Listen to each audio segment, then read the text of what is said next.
You are listening to the Beaverton, North America's trusted source of news. This week on the Beaverton, Donald Trump's tariffs caused global stock markets to collapse. On the bright side, the sequel to The Big Short will be a lot easier to understand. Rogers spends $11 billion to acquire the exclusive right to broadcast NHL games, promises to spend at least $20 on the broadcast itself. And former PM Stephen Harper says Canada's problems were not created by Trump. We know, Stephen, a lot of them were created by you. That's right, it's time to make fun of the news once again. It's the Beaverton Weekly Report for April 9th, 2025.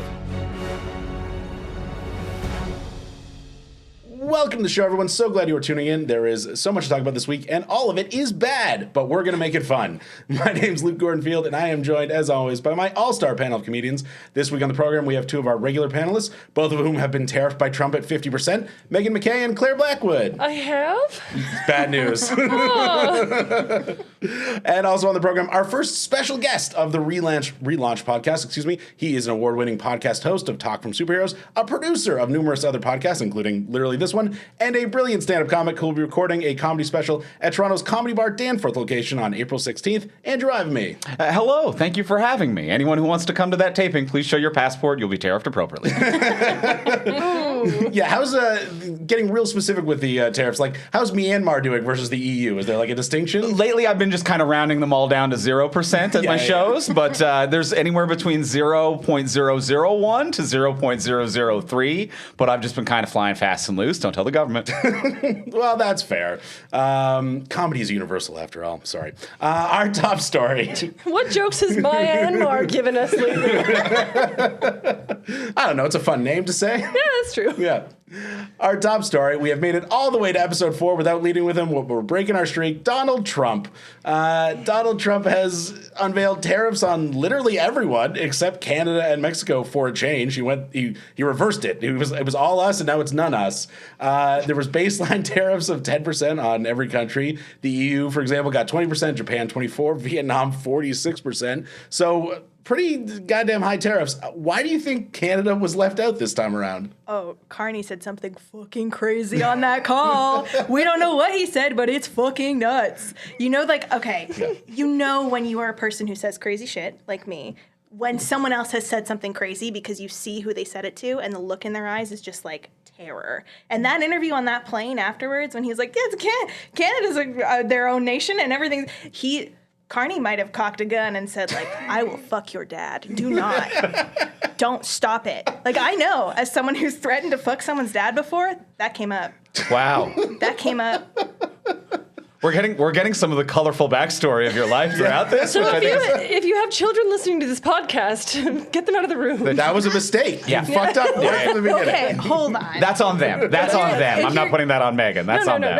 No. If your kid doesn't know the fuck bomb by now, I mean, what are you doing as a parent? I think there's a difference between hearing the casual word fuck and hearing I'm going to fuck your dad. I do think there's a distinction there. Bad news, kids. Guess where you came from. I'm sorry. Yeah. Sorry. Well, No, they quite need to literally. know what Carney said. You know, and maybe he was an absolute gangster. Maybe he was like, I'm going to be prime minister for 1 week or 10 years. How do you want it to play out? Like, you know, just like I'm all or nothing. How are we doing this? I love the idea of we're in a prison situation and like Donald Trump's like the big bad guy in the yard and then Mark Carney shows up and everyone's like, ooh, new king in town. Everyone back off. Hey, there is a power of when little guy stands up to big guy and everyone's like, that little guy's crazy, actually. Yeah. We don't actually like this anymore. This isn't fun now. Yeah, Carney's just screaming, I'm not in here with you. You're in here with me. Yeah. Mike Carney is like the Steve Buscemi character of global politics, where he's not necessarily physically intimidating or the most powerful, but if he stands up to someone, you're like, there's a darkness behind that, right? Whoa, guys, he looks like he really knows numbers.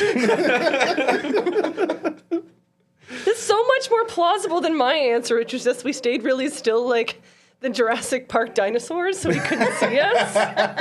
Hey, that worked. Yeah. It worked in Jurassic Park. Don't go for the toilet and you're fine. Yeah. I also think that there is a chance that booing during the national anthem did something. Now, we don't know for sure that it did. We also don't know for sure it didn't. Yep. But I'm saying that we did boo. And people were like, maybe we shouldn't boo. And then we didn't get a second round of tariffs. And I'm like, maybe we should keep going. I'm all in favor of it. Not playing national anthems before sporting games is so dumb anyways. Boo 'em all. That's Who gives true. a shit? Yeah, that's true. I was thinking of it's kind of like when there's a bad guy and you go through the original movie and you fight him off, and then the sequel he comes back and needs you to team up with him to take on a worse bad guy.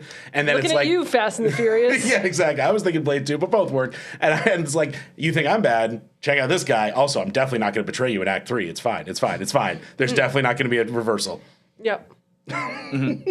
So you think Carney's going to flip it around in Act 3? No, I think Trump is the guy coming to us. Ah, okay, Trump is going to turn Okay. on us and I don't know, try and kill us. I don't know. So- Presumably just with tariffs. So Look, the Carney metaphor is Dom struggles. Toretto, Yes. is what we're saying. And who's the dinosaur? Is there? Trump is the T-Rex. Trump is the T-Rex. Trump is the T-Rex. Okay. Yeah. Carney is Dominic Toretto. America is the car. Yeah. And we need to keep that in mind. Wait. And Canada is La Familia. We can all agree on that. Absolutely. Yes. Sure. Absolutely. Sure. So, elbows up.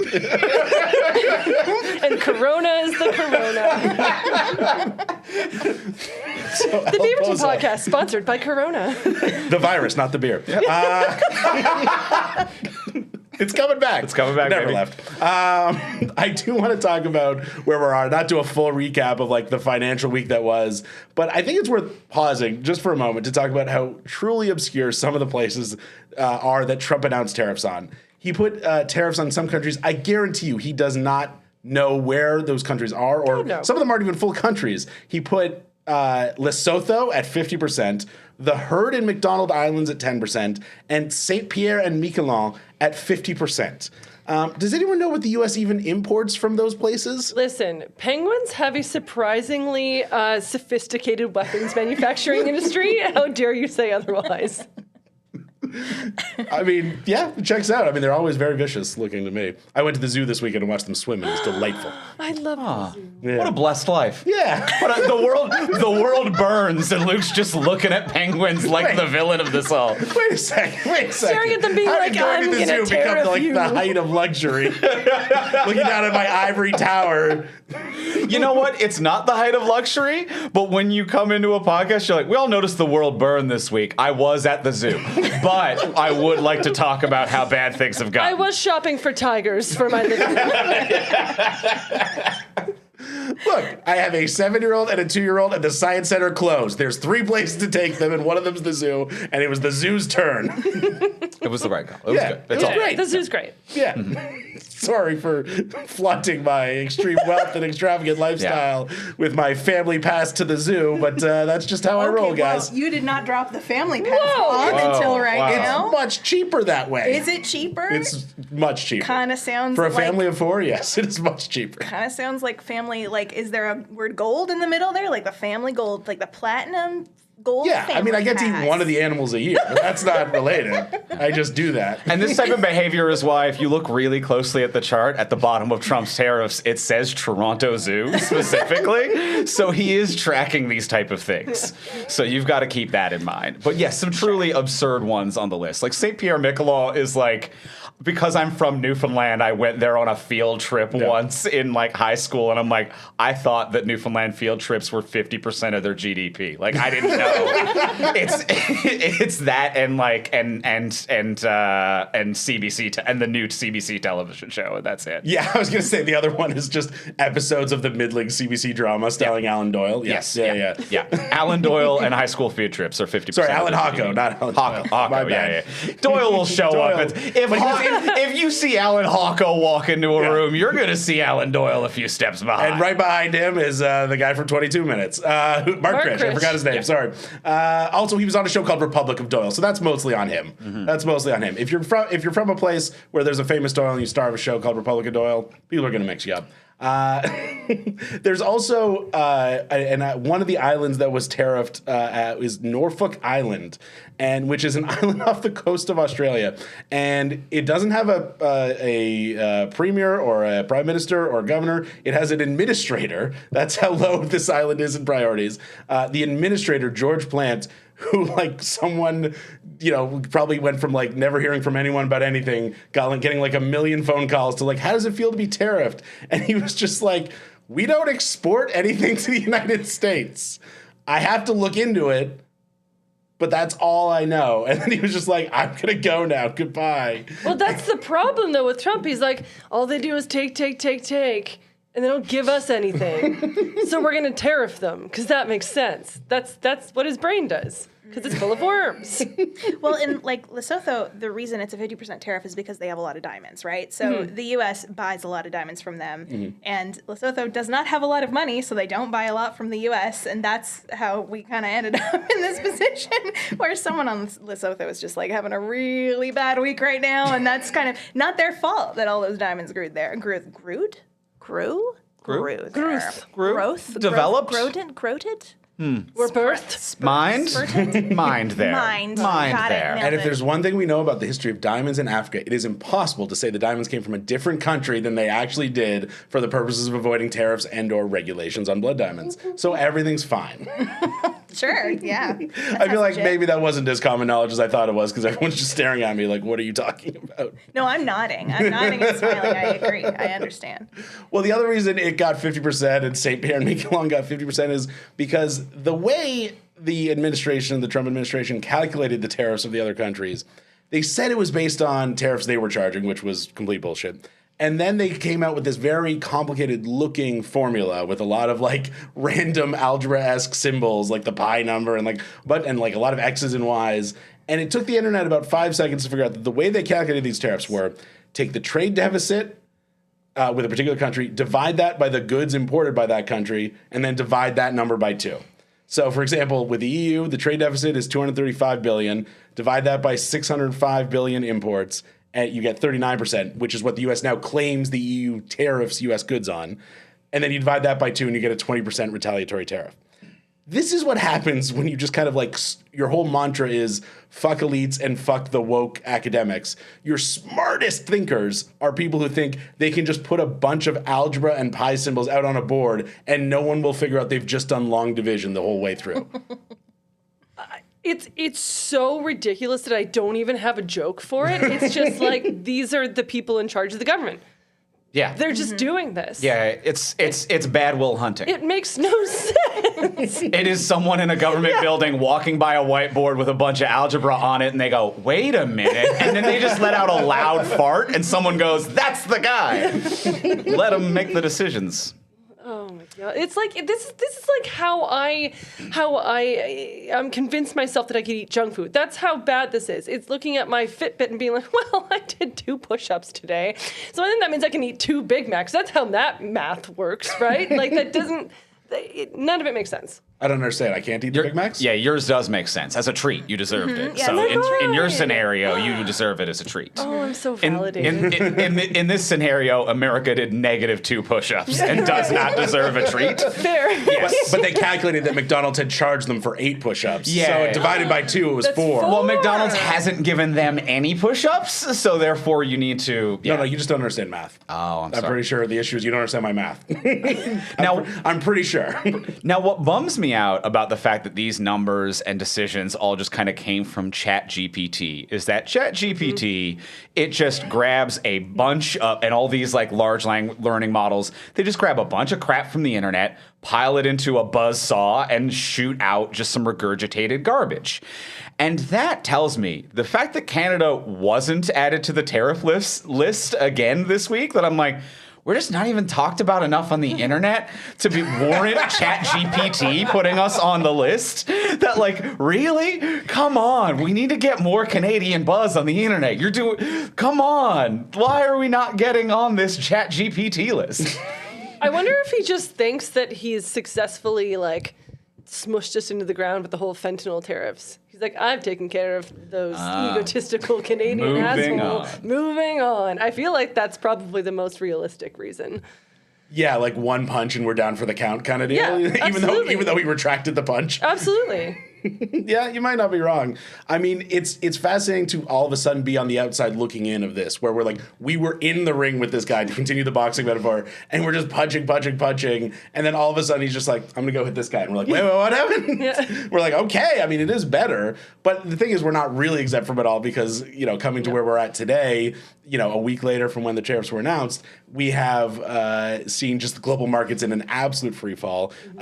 Asian markets in particular, because I guess they were on holiday when he announced all the tariffs. They had like a whole 4 days to catch up on all the losses. So they had to like multiple times cancel trading just because the markets there were collapsing so much. And I don't know if anyone else has this experience, but so I have like a Questrade account for my like $10 in my RSP or whatever. And I didn't know this, that like there was a alert set on my account where if it drops below a certain level, like percentage wise, I get emails. So just all day, Thursday, Friday, Monday, and today, just constant emails telling me I'm losing money and I'm poor. And it's just like, oh, this is fun. And like per mutual fund. And I go like, so it's like I get an email for every mutual fund, just be like, it dropped 10%, it dropped 20%, it dropped 15%. It's like, thanks. I never thought I'd be happy to not have a 401k. I mean, especially in Canada, that'd be rare to have. That's true. That's true. You'd be impressive if you did. Yeah. And I know that the stock market is not a fair barometer for the economy. Traditionally, it's the right who is very much like, the stock market's up, everything's great. And people on the left being like, well, unemployment still sucks and people are still working 3 jobs to pay the rent when one job used to pay for a whole house and a mortgage. And so it's not just that it's like the stock market down equals bad economy, but as we saw in 2009 and 2008, when the market collapses so dramatically, it does ripple out quite effectively and quite devastatingly. And so like already people are like, are we heading to a recession? It's very much like, almost like the anti-Vegas, like what happens in the stock market does not stay in the stock market. And so I wonder if, there's some world in which once that happens, it's not just about the stock market being down 800 points or whatever meaningless number, it's okay, we're actually seeing like prices shoot through the moon or people actually losing their jobs because of this. Like I think Microsoft just announced that they're not opening 3 plants in Ohio that they were planning on opening. Like, do you think that will have any impact on Trump, or he's just too all in at this point? Well, Microsoft's a cuck, so you got to keep that in mind. That's true. That's true. And I think that's going to be the general attitude from the most diehard of the fan base. We'll just be like, well, they're cowards, and that's their fault. Yeah, he can't he's already backed down once. He can't back down again. What is he, a pussy? No. Vlad's got to respect him, man. He's got to earn that respect. Yeah. And also, the man's, he goes where the wind goes. There's no predicting. I can't honestly say what he'll do at all with any confidence. I mean, it feels like a shakedown. Like, he kind of just wants to be the guy selling the things. He wants to be the guy who has the stuff that everyone wants to buy. Mm-hmm. And it doesn't matter that it doesn't make any logistical sense because they don't have any resources to make any of that stuff. He just wants to be the dude. And I think that he will ride that dream until he can pivot into something else that is not going to make him look bad or that he's made a mistake at all. And that's scary. I'm not so scared. Last week you were like, heal the podcast, can't touch me. And now you're like, no, my stonks. Emotional whiplash, welcome. I get it. I mean, we've all been through it. Mm-hmm. It's because the market, it's fascinating because, like, as I alluded to off top, this is such a just single man-made economic problem to the extent that when there was just the hint of a rumor that he was going to hit a pause on the tariffs, the markets went like way through the roof and then came back once it became clear that wasn't happening. So like all he has to do is reverse course a little bit and everyone will be like, great, we're fine, we're done. We don't need to worry about this anymore. But again, then you have that issue of like, how does he claim that symbolic victory that he claimed with Canada with the whole, well, they're cracking down on fentanyl or whatever, they've agreed to do X, Y, Z. How do you do that with a billion countries or, like a billion people spread out over hundreds of countries? I can tell you how. You go participate in a golfing tournament. Backed by the Saudis. Which he won. I it's know. Very important did to note did he you won. hear he Definitely won? legitimately won. Yeah, totally won. Definitely won. Someone's got to tell him I feel so owned right now. He should call off the tariffs. I feel so owned by his golf ability. Just call him off. Yeah, that's true. Enough. We've learned our lesson. If we were all the Will scared of your golf ability. Mr. Trump. You're so good at golf. Will scared. The little ball goes so far. Not the driver. Oh my God. You're so big and strong, Mr. Trump. Is that a 9 iron? Oh no, Mr. Trump, no.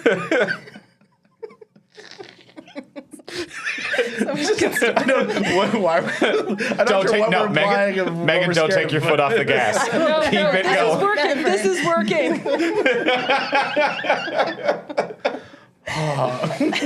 Well, as horrible as it has been, one of the things that has been a source of great delight, even as I get constant emails telling me I'm poor, is all the business bros and TikTok finance guys who rallied behind Trump now having to do one of two things. Mea culpas, which very few of them have, or just become the live action version of the "this is fine" meme with flames all around.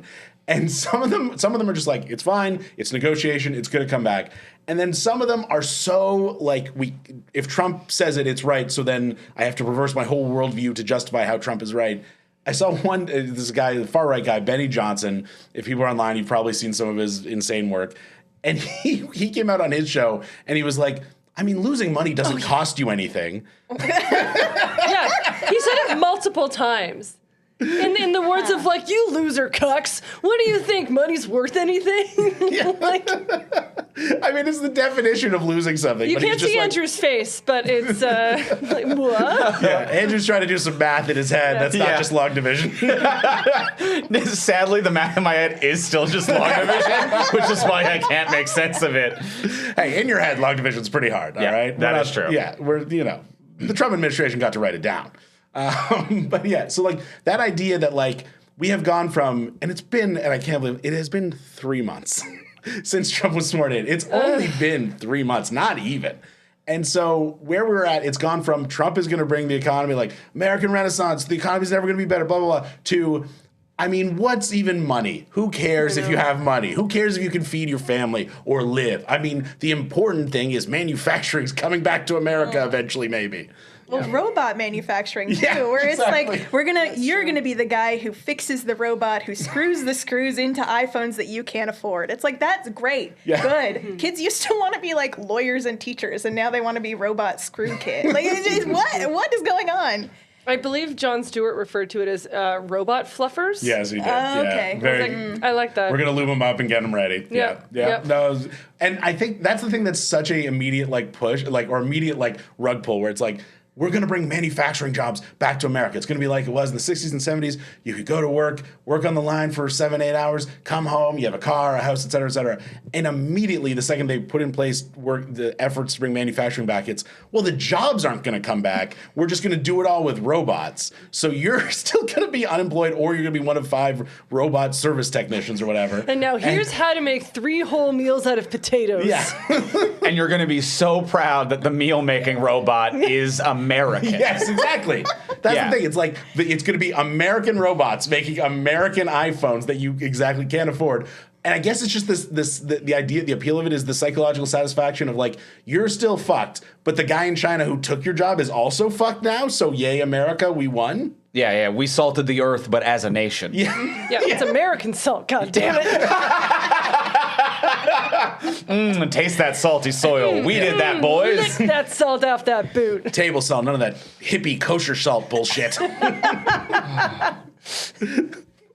Straight out of a box for 99 cents. And it kind of goes back to what you were saying of like, like the stock market having trouble, and normally the stock market as a gauge of success being such a traditional right-wing thing, even though it's not 100% of the gauge of success. Right-wingers used to be like, if the stock market's doing good, we're doing good, no matter what social progress is at or unemployment is at. And now it's a scenario where the stock market is doing bad and other things are also doing bad. Human rights are bad. Employment is bad. Workers' rights are bad. Everything else is also bad. So it's like, well, what was anything?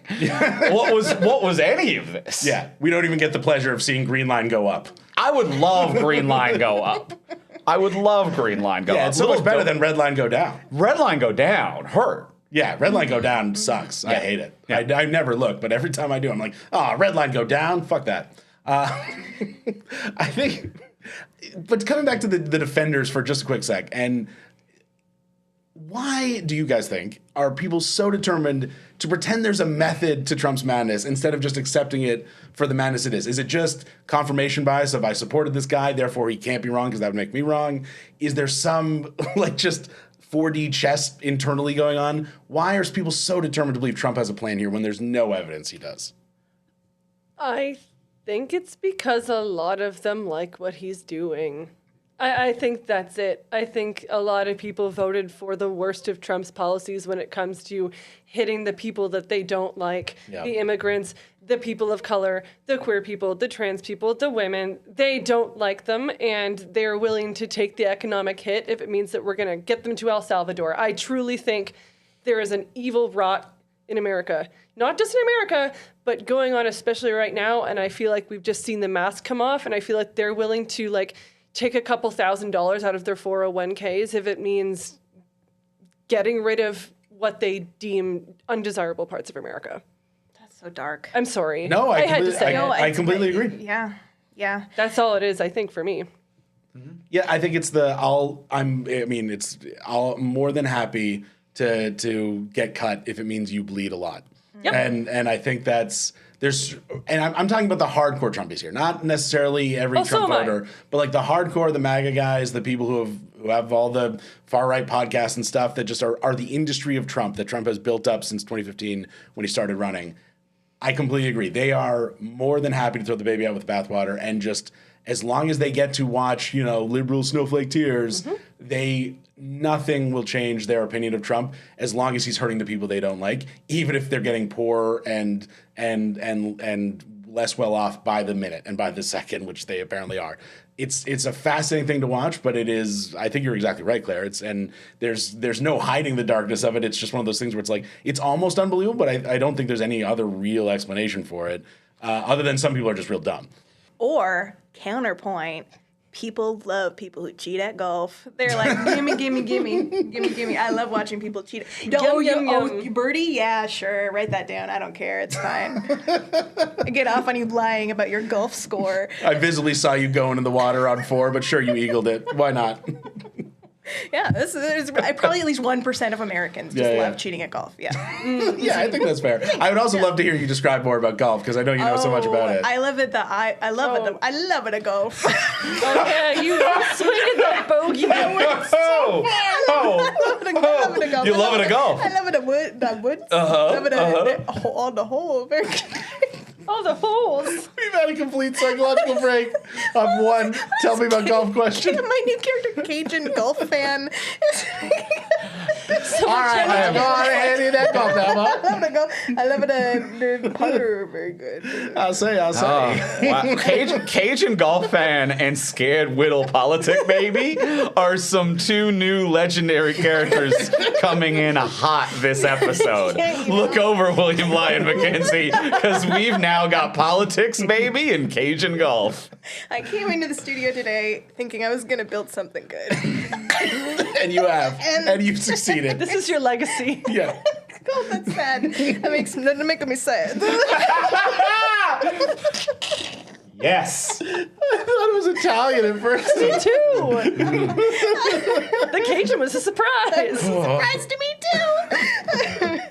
too. Well, leaving Trump on that delightful note, why don't we head back domestically? And there is an election going on. Let's talk about some election stuff. The polls are remarkably stable. 338 Canada, which is a polling aggregator and prediction site, continues to project a Liberal majority government of around 200 seats. That would be well over the 170 seats they need for a majority victory, let alone just a victory of any kind. Let's start with the party we all assumed was going to be in government a few months ago, the Conservatives, because it's so fun watching them flounder. But I do promise this to the listeners who think I'm a complete bias against the Conservatives kind of guy. I'm going to give them exactly one compliment, over the course of this segment. I swear to God I'm going to do it, unless I forget. Oh, you don't have a compliment prepared? I do. Oh, you but, do? Okay. I have a lot of things in my head, and then Cajun golf comes out, and I'm like, well, I forget. Where was I even? What even is politics? Who even are the Conservatives? I'm making the golf. The Conservatives, things are not going well. But if you factor in that things were about 2% worse this time last week, if that trend continues, they'll be in prime place to win the 2025 election by about 2031. If you all were in the Conservative war room, how would you try to turn this around? I probably would have picked a leader who doesn't look like he only puts on jeans at gunpoint. Like, that's probably where I would have started. I don't know. But maybe that bell's been rung. Maybe it's too late. That's so good. I mean, Hey, I gave you a general question. You can answer it however you want. You have the power to remove the leader, no problem. Put on a jeans. Put on the jeans. We Put on gotta the go. jeans, We gotta go. But now I'm Italian. Mr. Paul, please put on the jeans. I think that he needs to talk about women's biological clocks more. I think he just keeps hammering that it's going to work eventually. It's just going to come all the way around. Yeah. Women are like, oh yeah, I'm not creeped out by him anymore. Yeah, if you just say something enough times, it's not creepy anymore. Exactly. Famously, yeah. Yes. He's definitely read the Wikipedia page for women for sure, and that's why I'm going to vote for him. I love him. I love it. I love being called female. I sincerely think that if Polyev just came out and said, if you vote for me, I promise I will put back on the glasses and never wear a tight white shirt and white cowboy hat ever again, that would bump him up at least 2 to 3%. I'm not saying it would win it for him, but he'd get a few votes from that. Yes. Yep. Let's talk about the hat, because I don't know, hat kind of works for him. It makes his head look the right sized. Do you know what I mean? Is it normally too big or too small? It's like looking at a magic eye painting. Oh, I can't tell. It changes. Is the head too big or two old women kissing? And it's hard to tell what that head is. I've never been good at those. That must be a woman eyes. I don't know. Yeah. The biological clock of your eyes has gone on you from a young age. For sure, absolutely. Yeah. Oh, I felt so bad saying that. Yeah. I hated saying those words. I think like short of replacing him like sleight of hand style with a similarly looking man who doesn't send shivers down your spine intrinsically for reasons that you can't quite articulate, I think he's screwed. Yeah, I mean, sorry, go ahead. I honestly think that the only thing that he could do to kind of like bolster some like public attitude to be like, oh no, actually he's kind of a cool, tough guy. And I don't think he can physically do this. But if you're in the war room and you're like, can we bring in a team of people to help him curse normally just once? If he was on television and was just like, and like, they're like, what do you feel about Tariff? He's like, this is fucking bullshit. I actually feel like there is a base that would be like, that's a guy who actually cares about what's going on. I agree. And is kind of tough. But knowing him, it would come out the least organic anyone has ever said a cuss word. This is fucking bullshit. Did I say that right? Fucking bullshit. And it's like, you hit the word fuck before the ing too hard. Fucking. Yeah. He's Fucking holding bullshit. He's holding 2 apples this time. This one's fucking and this one's called bullshit. Yeah, I don't think he could do it, but if I was on his team, I'd be like, can we just brainstorm some cusses for a while to add a little bit of that? Yeah. I think that's so accurate because anything he could do to just give off the vibe of this is a normal human with normal human thoughts and feelings who is not an alien sent from outer space to weird us all out. I think would go a long way. And cursing could be great about that. The ability to have a conversation where he's not trying to own someone would be great at that. Not making weird penis jokes about his crowd sizes like he did before this recording today. Did you know it's really large? It was so large. It's pretty big. It's pretty big. It's pretty big. And he was smiling the whole time. It was very disconcerting. Oh, I had another big old grin. Another idea for making him normal. He could just fall down the stairs. Maybe after that, I feel like he could just fall down the stairs a bunch, especially after I just heard that fact that you guys shared with me, and I would see him as that's normal. Maybe actually do it again, and then can we get 2 more takes? 2 more takes. Let's do it a couple times, and then maybe we'll see. Yeah, I feel like anytime people forgot that Trudeau was French Canadian, he does a falling down the stairs party trick was a real great reminder. Like, oh, he's from the province of clowns. We forgot about that. He's got clown in his blood. Trimmer. No. Well, let's, I guess, talk about what they are doing. And so there's, other than just hoping Trump will stop, which seems to still be their plan, not going to happen, but they could keep hoping for it. There was a video released today, and I don't think this has gotten much attention, but I have to bring it up because it blew my mind.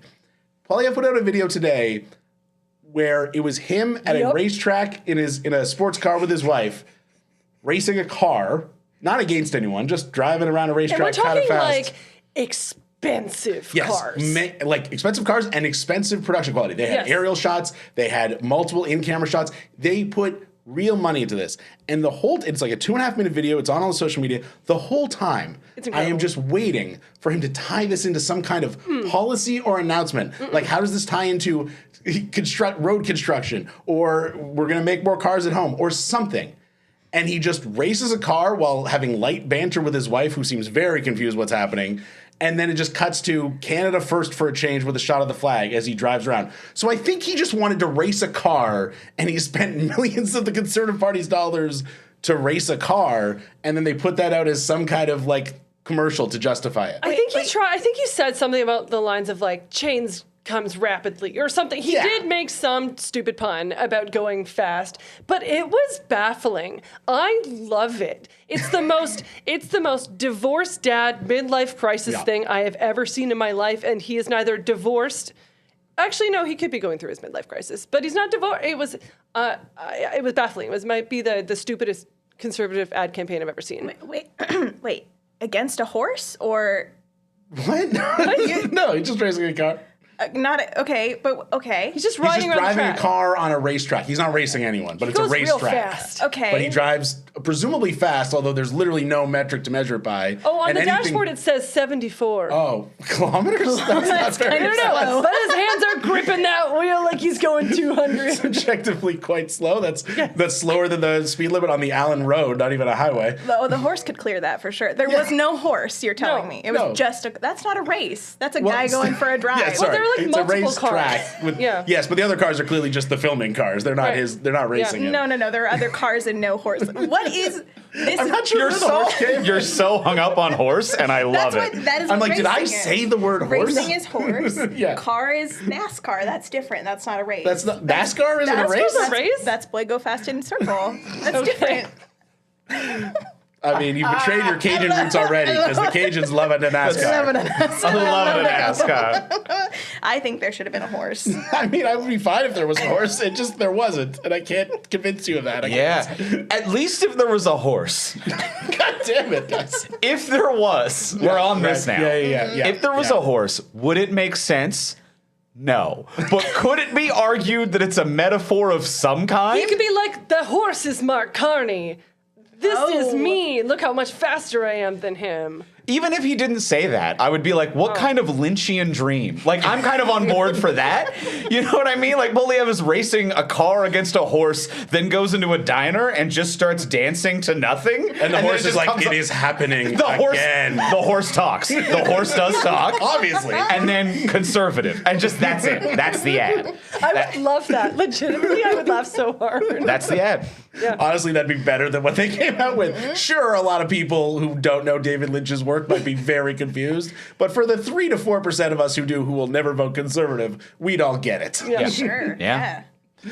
So in addition to that, just complete random commercial, the other thing they're doing is bragging about rally sizes, which even aside from the whole my dick is bigger than yours element of it, is the exact same thing Trump did in 2020 and the Democrats did in 2024, which is like, the polls must be wrong. Look how many people we got into this warehouse in Edmonton.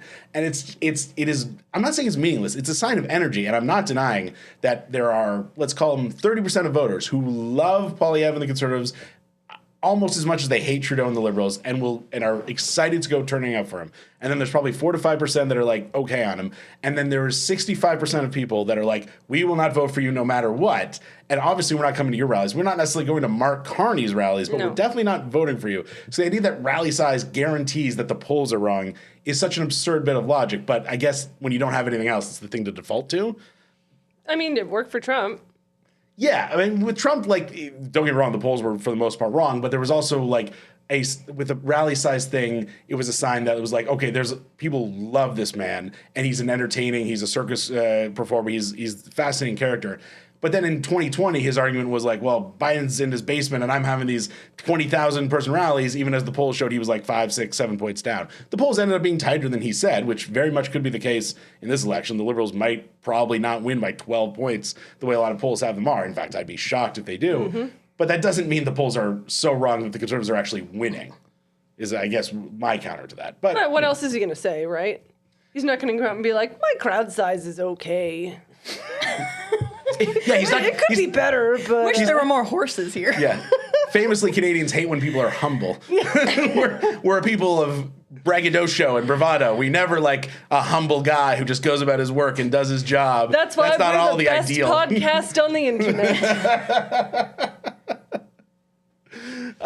And then the last thing they did was they brought out Mr. I Like Movies and TV and funding far-right governments around the world, Stephen Harper, who said, among other things, that Canada's problems are not Trump's fault, which just brought the whole conversation back to Trump, of course, which is exactly what Poilievre wanted to avoid.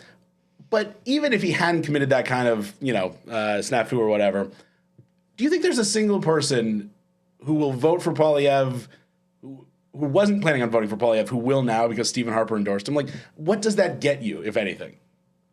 I think zero. I think it's a flat zero. If anything, it's just extra creep value. Yeah. That's what I look at it as. God, he's a creepy man. They're both creepy men.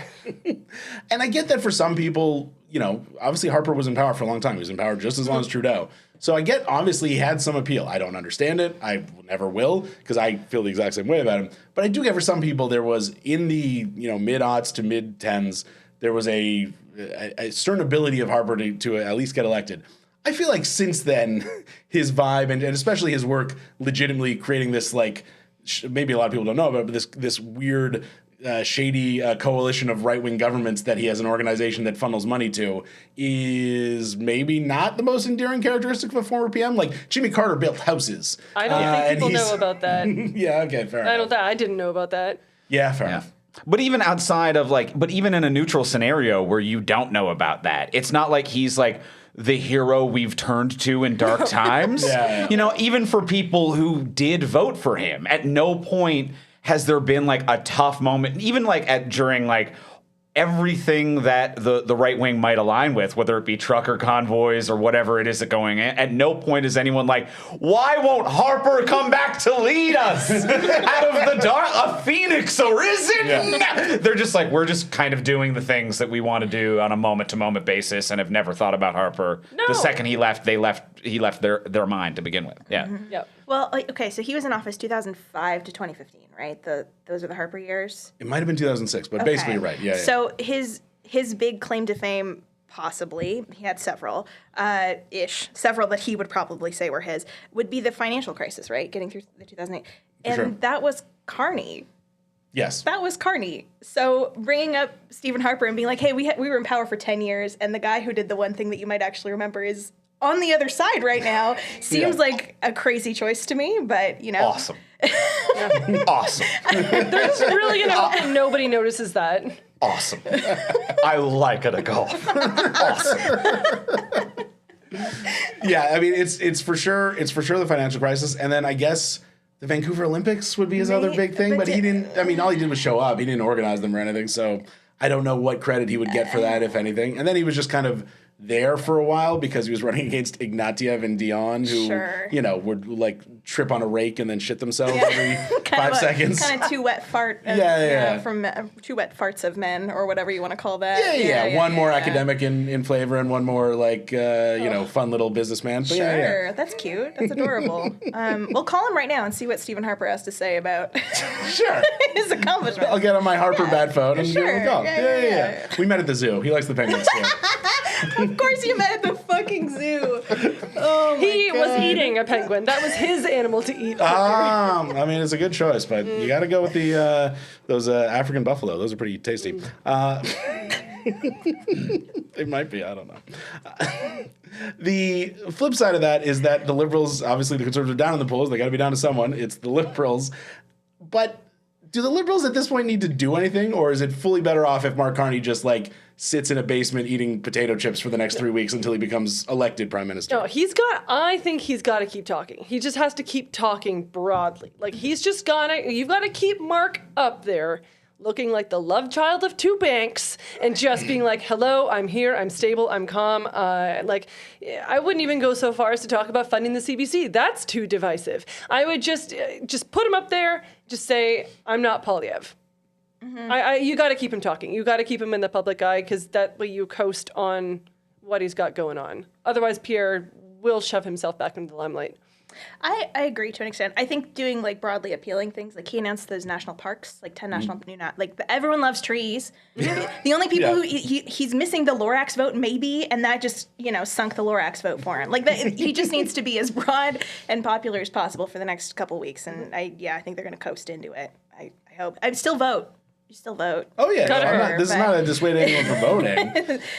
Well, because I found it interesting because I tend to agree that they do need to have some presence. I do think Mark Carney's track record so far is that he sometimes maybe puts his foot in the mouth a little bit, but he did announce one thing that I thought was good, and I mean it's all in the execution. We'll see, but he promised that Canada's actually going to get back in the business of building houses, not just like giving a grant to a city to maybe consider a developer to build some condos, but like actually build houses. Apparently, 500,000 is the plan through a new entity called Build Canada Homes that would act as an actual developer, not just again a kind of overseer, and it seems to me like in this crisis that we've been going through for decades now, housing prices in Canada have been absurd. The government actually getting involved in house building was always the solution. But because just hoping the private sector that makes money on scarcity would start building affordable homes was always insane. It's like hoping De Beers will just start flooding the market with diamonds. There's no reason for them to do it. The reason everyone's getting so rich off housing prices is because they're absurdly high. And why would that ever change from the private market sector? So it makes a lot of sense to me. But a lot of people were against it right from the jump. Like Jim Balsillie, the former BlackBerry CEO, came out and said Mark Carney's policies like this are not going to make Canada more prosperous, which I think would carry more weight if there was a single person listening to this right now on a BlackBerry. I think his opinion might have a little bit more oomph behind it if he hadn't famously blown up his company to the extent that they've made movies about it. If he was still one of the biggest employers in Canada, people would be like, maybe we should like listen to him real quick because our job depends on it. But now it's like, well, fuck off. Shut up, dummy. I read that interview that I think it was fucking Brian Lilly did with him or something like that. And I pulled a quote from it because it genuinely made me laugh. It was Brian Lilly saying, "Too many people are willing to assume Mark Carney knows what he's talking about because he's an economist. He has a PhD from Oxford, and he was the governor of Bank of Canada and the Bank of England." I'm like, Pierre Poilievre has a tight T-shirt and a dream. Like, what more do you want? He's like, oh, he doesn't mean he's a politician. Good. We don't want politicians. We don't like politicians. We want people with, don't love Mark Carney. Not, he's an economist. He's a capitalist. We don't love that. But like, what more do you want from somebody whose entire job is just going to be get us through Trump's financial crisis? Mm-hmm. Yeah, he might as well have just been like, I mean, why does everyone think Mark Carney knows what he's talking about? Just because he knows what he's talking about. Like, it was just like, just sum it up. It's a much more succinct way to say it. I didn't catch that quote. Oh, That's it's amazing. a chef's kiss. Like, The other thing that Carney actually did this week, and I don't think this is a flub, although some people are treating it as a flub, is he was talking about how they're responding to the tariffs, of course, and he was saying we're gonna, reach Republicans where they live by going on like Fox News, and he was like, we'll send Doug Ford on Fox News, we'll send Danielle, and then he went like, maybe not Danielle, which is it's a C+ joke, with he actually had B+ delivery. It was pretty funny the way he said it, which is obviously just acknowledging the fact that every time Danielle Smith goes on an American broadcaster, she talks at length about how much like Trump should and continue to interfere with our country and should do whatever he can to prop up Poilievre so that he can win the election because Poilievre will give Trump a better deal, which is obviously, if not treason, then is, to steal the joke from Arrested Development, a little bit of light treason, if nothing else. And there was a immediate backlash, and Danielle Smith, of course, took the bait and came out and was like, I will not be silenced. Mark Carney is just trying to tell women what to do. And some people are making this the Liberals look down on Alberta thing. And as someone who genuinely does look down on Alberta, I don't think that's what Carney was doing. He was looking down on Danielle Smith, Yes. which every Canadian should be doing at Yes. all times, in my opinion. Yes. But how do you guys feel about it? that. Exactly Yeah, thank that. you. Yes, that sounds correct. I think it was, frankly, just a B+ grade roast joke. Yeah. Where I'm like, I don't think it was a gaffe. I'm like, it's just a decent burn on one human being. And the fact that this man, I did not expect any jokes from him. Yeah, that's the real shocker, is he actually knows Yeah. how to tell a joke. Yeah. Yeah. I mean, B+ jokes, C+ delivery is how I got on this podcast. So it works. It's a good formula. It works. That's the name of my first comedy album, actually. Yeah. Yeah.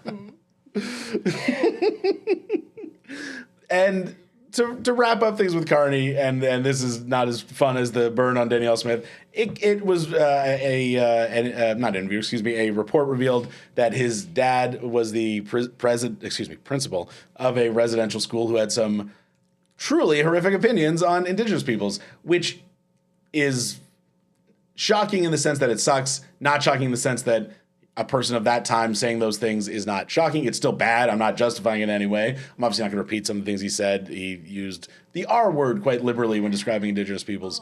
Not in his, I guess his argument would be like in a cultural sense. And it's all garbage and just based on this whole idea of like, we're this superior people and people need to catch up to us and all this bullshit. And Carney came out and was like, yeah, no, that was wrong, and I completely disagree. And it was like one of those moments where it's like, oh, you can just do that? You can just say that was wrong and I disagree, and that kind of kills the story? Because if it was like a different, everyone else was like, oh, he caved to the woke left, which I'm not sure he even had time to, because the second the story came out, he was like, I disagree with that completely. And it's like such the rights attitude of it, like the post-media attitude of like Carney caved, is so funny to me because it implies that it's a given that otherwise he would agree with his dad's comments. Like, if the woke left, like people like us weren't here, he would absolutely just say, yeah, that's right, in 2025. Like, that's an insane position to come from. I feel like, is there a dad out there with no bad opinions? Because my dad thinks Skylar was the villain of Breaking Bad. Like, it's no one's dad. That's rough. No one's That's dad. rough, Mr. MacKay. No dad is without sin. That's true. I mean, obviously very different, but yeah, no dad without sin. Put it on a t-shirt. I'm ready. Oh, no dad without sin. Beaverton merch store coming in. Yeah, that'll sell big. You'll buy Father's Day gift coming out. Let the dad who is without sin misunderstand Breaking Bad. What? It's close to poetic. It's poet-ish, but okay. Let the dad who knows the most about World War II still somehow side with the right. Yeah. Yeah. Too real. Sorry, that's not my dad. My dad's a very liberal guy. Just to throw that out. I mean, he listens to this, so I definitely want him to not call me about this. So just making it clear. Silence, Dad. To kind of like just go in and focus on the word cave in as well. Like for the right to be like, oh, he caved in. A cave in implies at some point you were trying to do something else as well.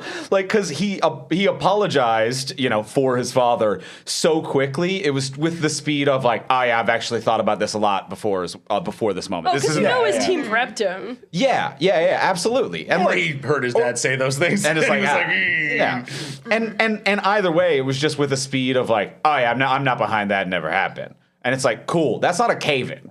You know what I mean? Like, that's not, you wouldn't be like, oh, the water caved into me getting in the pool. Like, no, that's just kind of, it's just amiable to that situation immediately, and that's okay. Yeah, 100%. I think that Wright also believes that everyone would share their opinions under ideal circumstances, and it's like, he just got pushed back into the woke corner where he has to be, and it's not. That's not true. Like, other people have different opinions from you, and it's, they love to talk about an echo chamber. But. No, they don't. No, I completely agree. There's an attitude, especially towards like straight white dudes, that it's like, you're on our team, right? And it's like, no. Yeah. But the assumption is you are, and it's just like the women in your life or whatever who are forcing you to pretend to be even remotely non-right wing, and it's like, no, I just think you're bad and hate you, but also. Like, it's just one of those things where it's like, you'll be like, I'll be like at a bar or whatever, and you start talking to the guy next to you, and right away you're like, oh, bad choice. And it's like, he just starts being like, or, he's like, yeah, we feel the same about this. And it's like, you got to make it very clear, I do not, but also like, I don't want to get beat up right now. So I'm like, well, I disagree. Anyways, have a good night. Bye-bye. I'll buy your bill. But it's like, there's a weird assumption of we're on the same team that I think the right has with people who look like Mark Carney, for sure. Yeah. Well, before we move on to the finale, a quick message to you, the listener. If you want to support the podcast, there's a lot of ways you can do it. First of all, thank you so much for listening. We have been blown away by the support we've been getting. A little birdie told me we were top 10 on Apple Podcast charts in comedy this week, which is amazing. Only number 10, but hey, top 10 is top 10. And so we're coming for you people who are number 1, which is Joe Rogan and Fuck you, Joe Rogan. I'm coming for you personally. and Kylie Kelsey, the wife of former Philadelphia Eagles center Jason Kelsey, who seems like a lovely person, but Yeah, I damn, don't she's hate killing you. it. All right, Number 2 podcast in comedy. God damn. All right. Anyways, so we're coming for you, person we actually dislike and person who seems quite nice. And if wants to take us to a Taylor Swift show, that'd be cool. But anyways, thank you so much for listening and for giving us that support. It means the world, and the fact that we're already doing so well, even just 3 episodes in, now 4, is amazing. So you're doing everything you can. If you don't mind, if you're on one of the apps, throw in 5 stars, leave us a review, say whatever you'd like. Feel free to talk about all the different ways the NDP has let you down, whatever. Also, if you can tell a friend, post about the show, share our video clips on social media, that really helps us grow this thing even bigger and better. And finally, if you do want to support us financially, you can hop on the patreon.com/thebeaverton. For any level of membership, you get extended editions of our weekly episodes featuring stories we don't talk about on the regular edition. You might be wondering this week, hey, there was this big story they didn't talk about. I bet you we did. It's on the Patreon. Check it out, patreon.com/thebeaverton. You can also get free merch, a exclusive article every week, and a copy of our book signed by the writer, aka me, and mailed to you by Canada Post eventually. Sometimes they send empty envelopes when the book's just falling out in transit, but I send a new edition when they do that, so don't worry about it. It'll come eventually. And now, without further ado, the approximately 10-minute long quiz.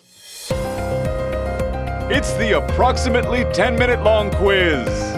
Brought to you by Time.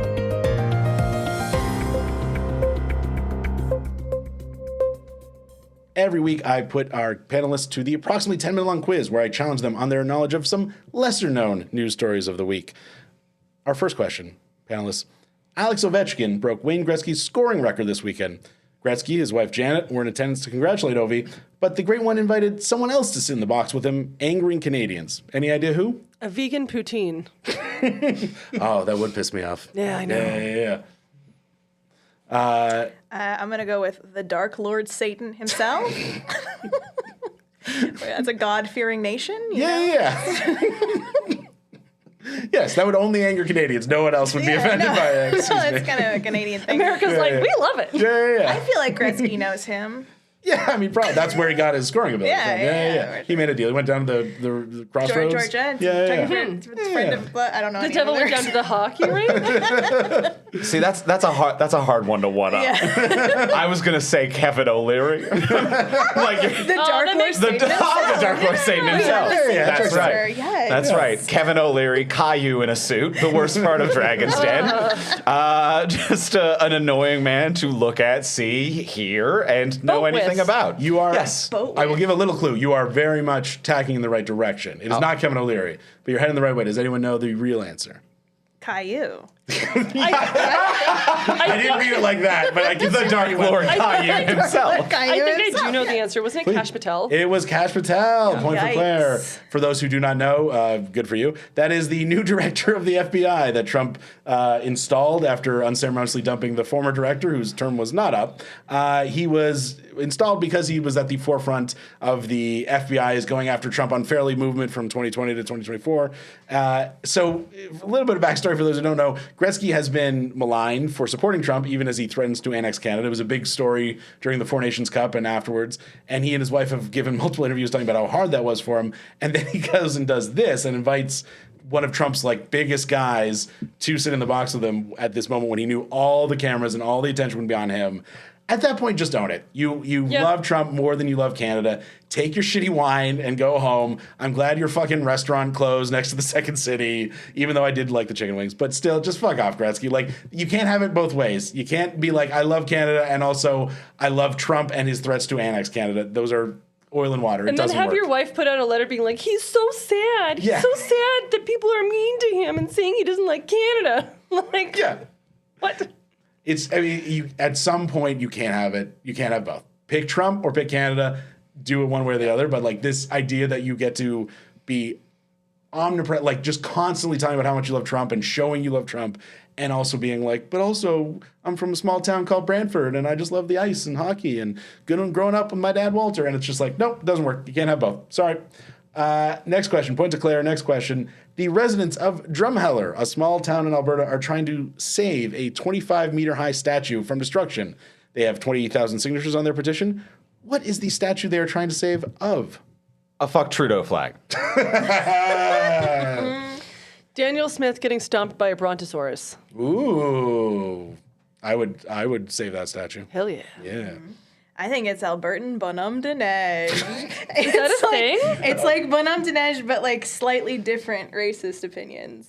Like regular bonhomme really hates hijabs, but then Albertan bonhomme hates the people wearing the hijabs. Yeah. You know? Yeah. Also, Albertan bonhomme is just in flannel. Yeah, and they're both snowmen cursed to live. So, hey, Yes, that way they're the same. The brontosaurus was in the ballpark. Sweet. I figured it was a dinosaur or something. It is. An oil drum. Ooh, no. It is a dinosaur. It is a... Well, an oil drum also would have been. Oh, I see what you're saying. dang. It is a Tyrannosaurus, specifically Tyra the Tyrannosaurus. The town, as Claire kind of indicated, is the dinosaur capital of the world. Self-build. I'm not sure anyone actually gave him that title. And says people come from all over the world to visit its dinosaur museum and have their picture taken with Tyra. The Chamber of Commerce that owns the statue wants her gone, which... Why? Apparently, if people are coming, it's only okay if they're going to like replace Tyra with like something that fits the Chamber of Commerce better, like a 25-meter high statue of Adam Smith. I don't like. There's something that's just got to like fit. Like, why would you want to get rid of this?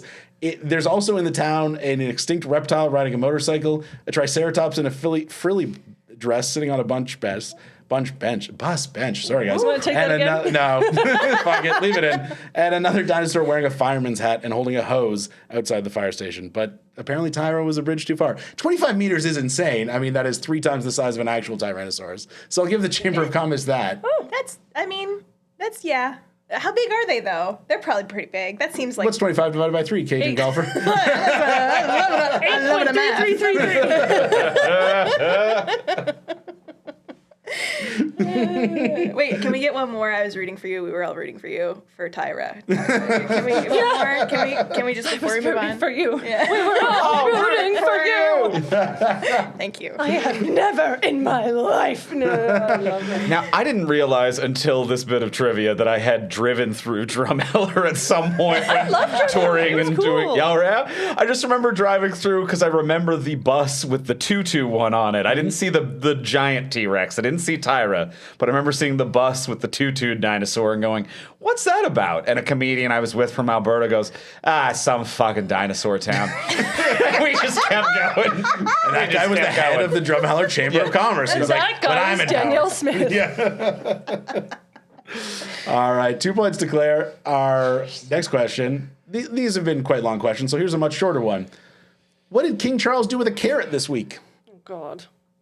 I read this question and went, no, Lou. I mean, if he had committed sodomy with a carrot, I think we would have heard about it. They It don't- probably wouldn't be good for the quiz. That's true. They don't have a flared base. Like, you shouldn't be doing that.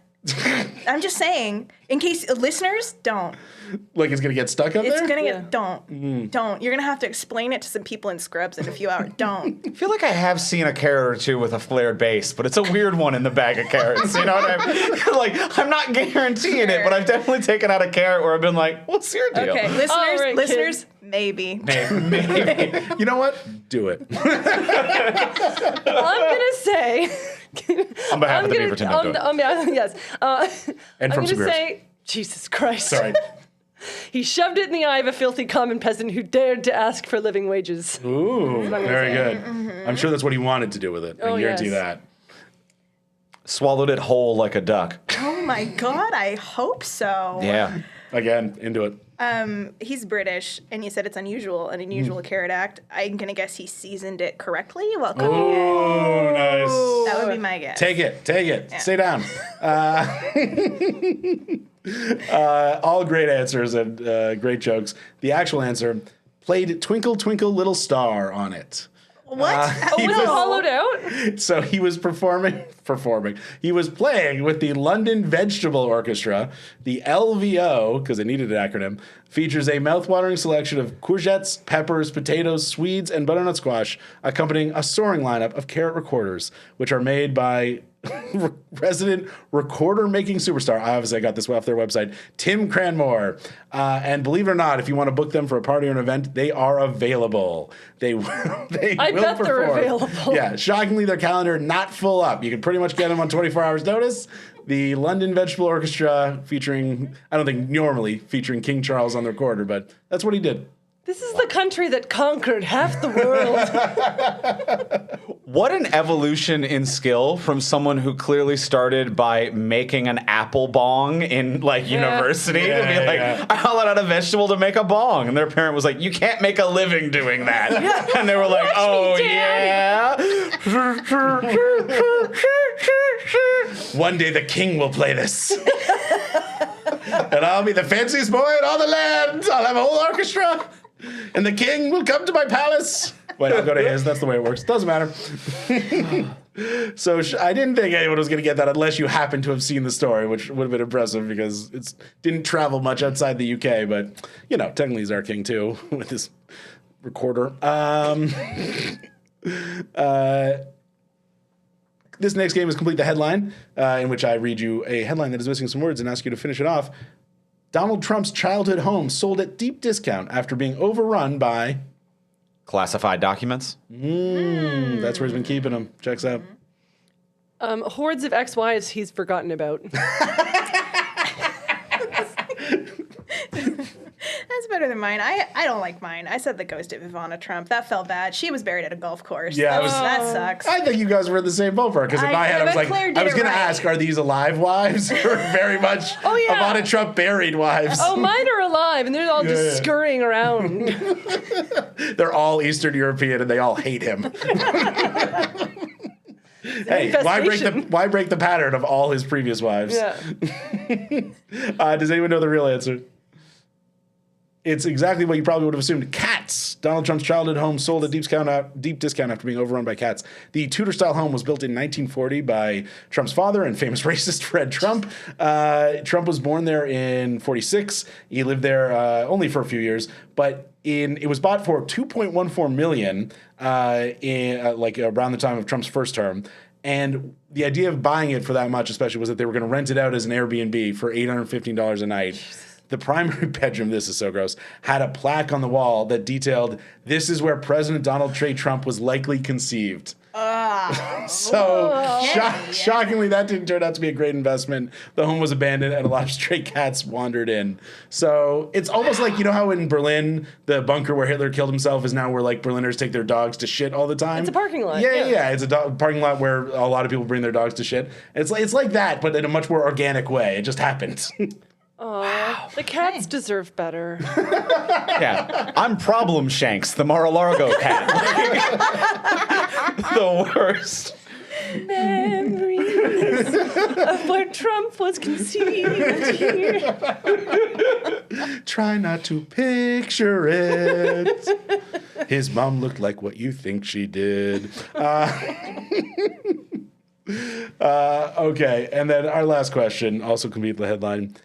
Deputies seize 7 tigers from home. Man claims they were his... Girlfriends? Oh, I mean, yeah, it's not, but I see where you're Oh, going. good. I had originally put emotional support tigers, but Me what did you claim, Luke? Mr. Zoo over here? What did you tell the deputies when they showed up and took your zoo tigers? You get a point. Shut up. I did it again? You did it again. Son of a... Trying to burn me, and you got the right answer. I got too excited for the burn. I'm sorry. Sorry. Oh, yeah. God. No, they were not mine, believe it or not. But if they were mine, I would have eaten them. They were. They're my favorite animal, Luke. I mean, how would I even accomplish that? They definitely eat me first. One bite at a time. Psychopaths. I just got mad that they're always asleep when I go to the zoo. He claimed they were his emotional support animals, which obviously was bullshit, and obviously he just had to say something when the cops were like, "What the fuck do you have 7 tigers for?" I'd love to see if he tried to keep the improv going where he tried to list why he needed 7. Like, oh, this one's for anxiety and this one's for the Sunday scaries. This is the depression tiger. This one's for when there's like a thunderstorm and I get scared. So here are the 7 deadly sins for sloth and greed and others. We're like the 7 dwarfs. When you say that, I immediately start just remembering the movie 7. That's how I remember them. What's in the box? Yeah. Tigers. 7 tigers. Deputy, you have to understand. First of all, a little old lady swallowed a fly, and then a lot of things have gotten out of control since then. Oh my God. All right. Well, at the end of the quiz, our winner, Clare Blackwood. I get Congratulations. money for this, right? You get absolutely nothing. No! Save for the right of first plug. Would you like the people to know anything? As always, you can find me on YouTube under It's Clare Blackwood and on Blue Sky at Clare Blackwood. No I in there. Awesome. Megan MacKay. I'm on Blue Sky and spay and neuter your tigers. That's all I got. Bob Barker this week. Hey, it was an important message. He did it every week. I like the tigers. I'm done. Sorry, I'm done. And last but not least, try to keep it together, Andrew Ivimey. First of all, I like it at golf. I want that on record. And also, I am a week from release of this episode on April 16th. I will be filming a comedy special at Comedy Bar Danforth here in Toronto, Ontario. So if you're in the Toronto area, please come out. It's going to be a wonderful taping. It's going to be a double bill for the price of one ticket. You get to see myself and as well comedian Craig Fay, who is another wonderful award-winning podcaster who's been on Just for Laughs and CTV. So price of one ticket, there's a 7 p.m., 9 p.m. showing. It's April 16th at Comedy Bar Danforth in Toronto, Ontario. And if you want tickets, just go to comedybar.ca or follow me anywhere on social media because I will also have the links posted. And please come out. It's going to be a blast. Wonderful. All right. Thank you all so much for being here. Thank you to everyone listening. We really appreciate it. And have a wonderful week. Talk to you next time. The Beaverton Weekly Report is produced by Andrew Ivimey in partnership with the From Superheroes Network. Visit FromSuperheroes.com to hear more great podcasts like this.